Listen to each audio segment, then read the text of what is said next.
You created something that I dreamt of, the My Bhago circle. Sikh woman who was fighting for justice and being out in public doing it was a lonely thing to do. You took me under your wing and you brought me into this magnificent space of sisterhood.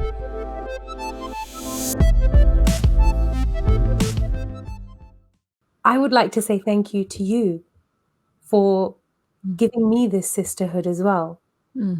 When we met, I don't even know how many years ago, I feel like I've known you for lifetimes. What rang in my ears and really touched my heart was what you said when you were talking about my Bhago on that stage in Phoenix, in Arizona. And you said she became the one that she was waiting for. And still that gives me shivers in my spine that yes. And you took me under your wing and you brought me into this magnificent space of sisterhood. You created something that I dreamt of, the My Bhago circle. And I'd like you to share with us what it was that inspired you to create that space and what does that space mean? Oh, it's everything right now.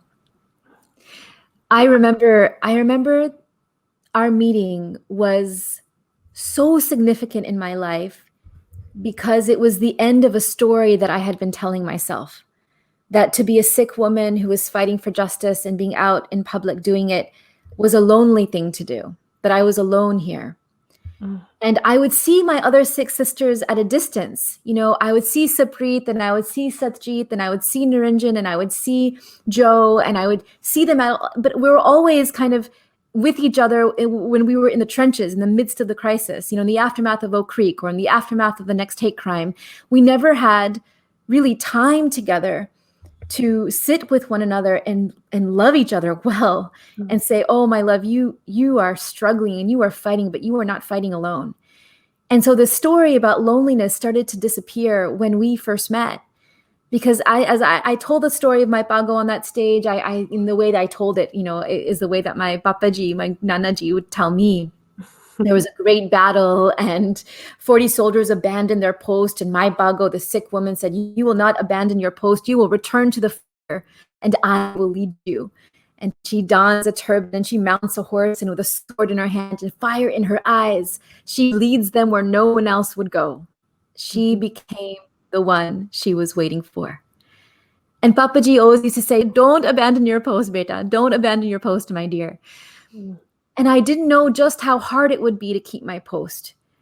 Because as a Sikh woman who, you know, fighting for justice, it felt like I was fighting on three different at the same time. Fighting racism against our community, our Sikh brothers and husbands and sons and uncles and grandfathers specifically. So we're fighting racism against our community, and then we're fighting against invisibility, even among progressive circles where they can't even say our names, or is it Sikh or Sikh, and what is that? And so we're constantly trying to explain ourselves, even among our allies. And then within our own community, we're fighting on the front of sexism and misogyny. So fighting on different fronts at the same time can be exhausting, and I could not keep my post. I could not keep my promise to Papaji if I was going to continue to tell myself that I was alone. And so when I met you, you know, you say that I took you under my wing, but you took me under your wing too. You handed me my beautiful Dilruba and you said, you are a daughter of the Guru and this Dilruba is your inheritance. You don't have to wait for other people to play kirtan for you to experience it. You can sing yourself. You can play the Shabad yourself. You can become an instrument and let Guru's message and Bani just echo through you. And it was liberating, just so. It was liberating. It was how you gave that Dilruba to me, I think, shortly before the 2016 election, before this president took power in our country. And it has been so dark and so hard and so violent and so difficult. And I have kept my Dilruba and played, you know, I play the scale really well. I play my scale. I'm still a very slow learner, but I play my scale and I could feel our Guru's instrument helping put breath in my body.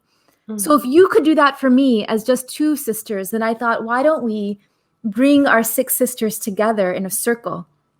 And we called it the My Bhago Circle. It was just a pilot. So it was just, we were just experimenting, but we've done it every single year in this pilot program where I think I see women like you and women in other fields, so that we're in music and we're in public health and we're lawyers and we're organizers and we're faith leaders and we're professors and we're in business. We're all in different locations, and yet all of us are drawing our strength from Sikhi and trying to do seva and fight for justice, social justice.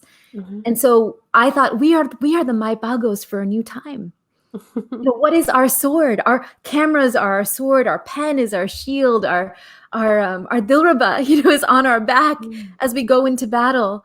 I remember you actually sent me a bag. I was like, just so this dilraba is too heavy to carry on the plane. I can't carry it as I'm going to this city and that city. And you just sent me a bag. He's like, here, my love, put it on your back. The Guru designed the dilraba small enough so you could wear it on your back before you go into battle. And the world is your battlefield. And so I would go through the airport with my dilraba on my back and my camera and my pen. So I had my sword, I had my shield, and I had my dilraba. And that's how you taught me how to go into battle. But we don't give birth alone, and we don't go into battle alone. We need each other, and I needed my sisters. And so I see a whole generation of Mai Bhagos of our time. And if we can see each other and affirm each other as the Mai Bhagos for this era, then how might we change this world? How much bravery and energy and wisdom might be released. So we're building this circle through the years, and my excitement is that I see a younger generation, even younger than us, who are also doing this in their own communities, in their own sangats. And the strength of Sikh sisterhood has been one of the greatest gifts of my life, and it's the gift that you gave me. You were the first to give me.